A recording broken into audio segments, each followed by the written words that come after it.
Hello everyone.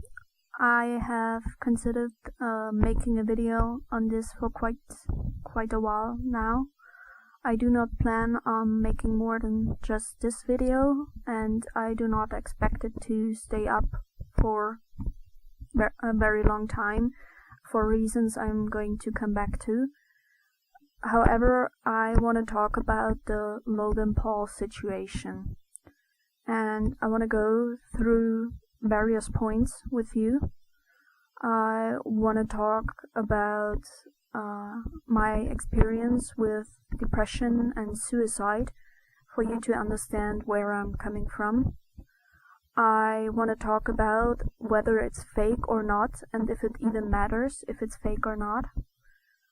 I want to talk about why he shouldn't have uploaded it in respect to the family, in respect to his fans, and I also want to talk about some of the excuses I've seen online made by the Logan or whoever.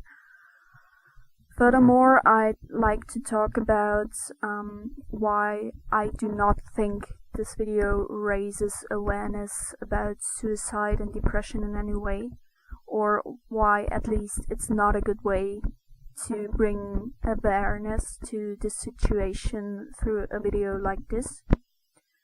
I want to talk about how YouTube reacted, because I think that's definitely a big problem. And I also want to talk about his apologies. Both of them, the written one on Twitter and the video he made. And furthermore, I'd like to talk about why threatening him with death, with physical harm, does not help the situation. My personal experience with depression is that I've been struggling with depression for at least 6 years now. I have been on antidepressives. I did not take too well to them. I felt a lot better, but they did make me faint. And it came to a point where I fainted almost every day. And it took us a while to figure out that it was actually the meds.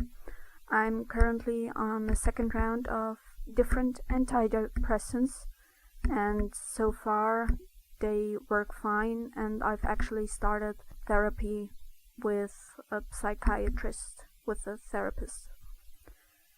So how does my depression look like? Basically, I feel very, very numb. It is difficult for me to do anything. I do not wish to do anything. I feel like I do not get anything done, and because of that I can't sleep. I have troubles with actually falling asleep, and in the night I wake up quite a lot. In the worst cases, I've been awake each night 30 to 40 times.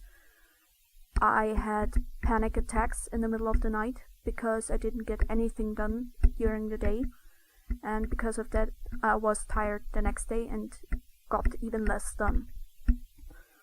I have severe bouts of self-loathing every time the depression strikes.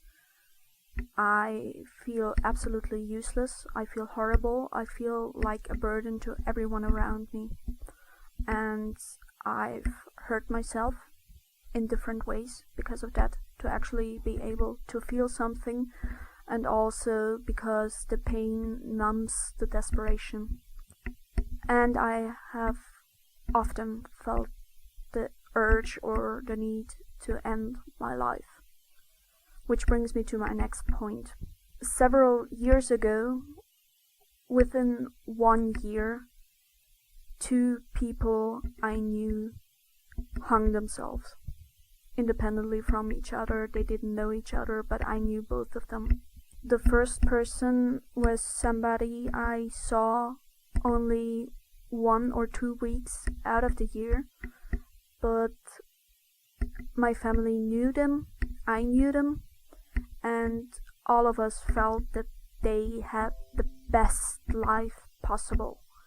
they were always very friendly, eager to ask us how we were doing, eager to joke around. They always made us feel better about ourselves, and they always seemed so sunny and so happy and genuinely a good person. The family of this person actually contacted us when they found them dead and asked us to not contact them, to allow them to grieve. This affected me in a way which I'm trying to describe right now.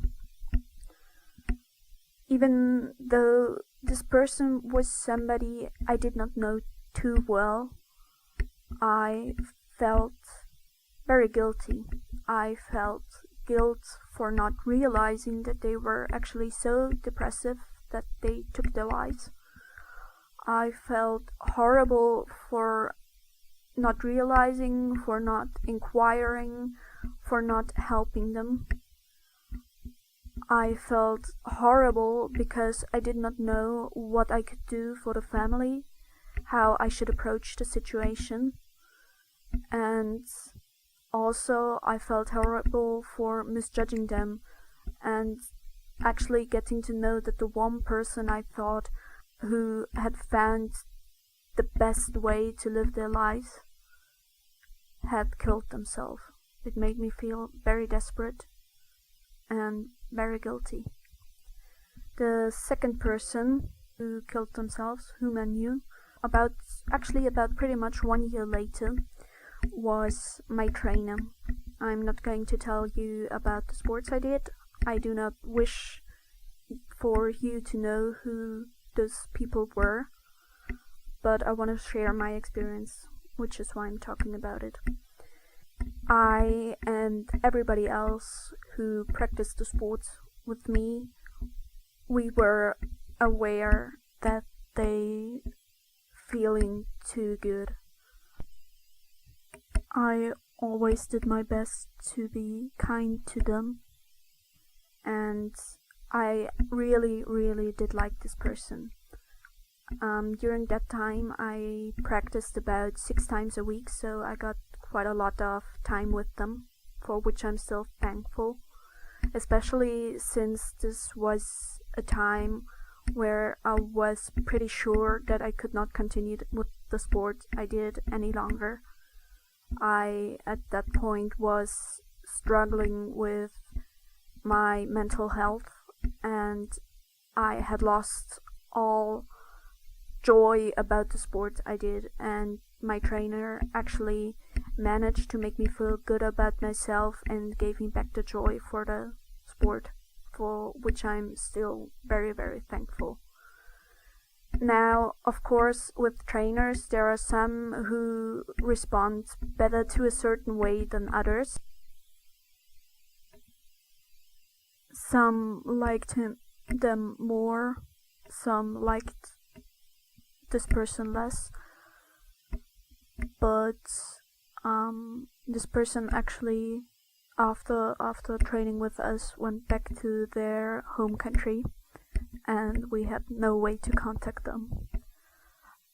And I remember perfectly, I read the news that they had killed themselves. I read it on Facebook, and seconds later my friend, who also practiced with me and who did not like the coach too much, called me completely in tears to ask whether or not it was true that they had killed themselves.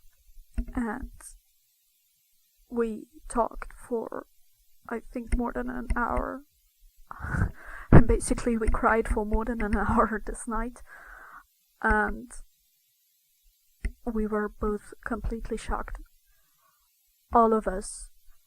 No matter if we liked the coach or did not, whether it was boys or girls, we were all very desperate.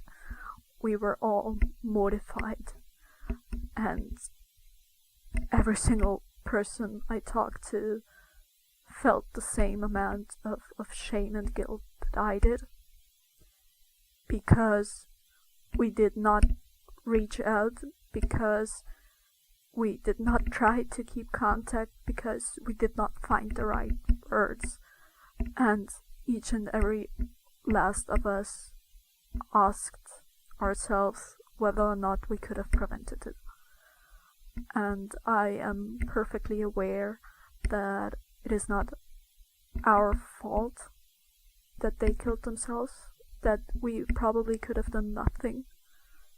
As I have experience with this mindset, I am well aware that it is very, very difficult for others to be able to help you, but it's still something that crosses my mind every now and then, and I still feel very remorseful. And despite I keep telling myself that I could have done nothing, the question always is nagging me whether or not I could not maybe have done something different to prevent this from happening, and it still haunts me today. And you can tell probably by my voice that it still brings tears to my eyes. And I did not know how to deal with the situation at all. I did not know, neither did the others, and all of us, whether we liked him or not, we were all devastated. Very, very much devastated. I'm telling you this because I want you to understand where I'm coming from, how my experience with suicide have influenced me and my view of things, and I will come back to this somewhat later. For the next point, I want to make it perfectly clear that I'm trying to talk about this in a rational way, as far as it is possible. I have let off some steam on Twitter, and I removed one of my tweets because I thought it was somewhat going overboard.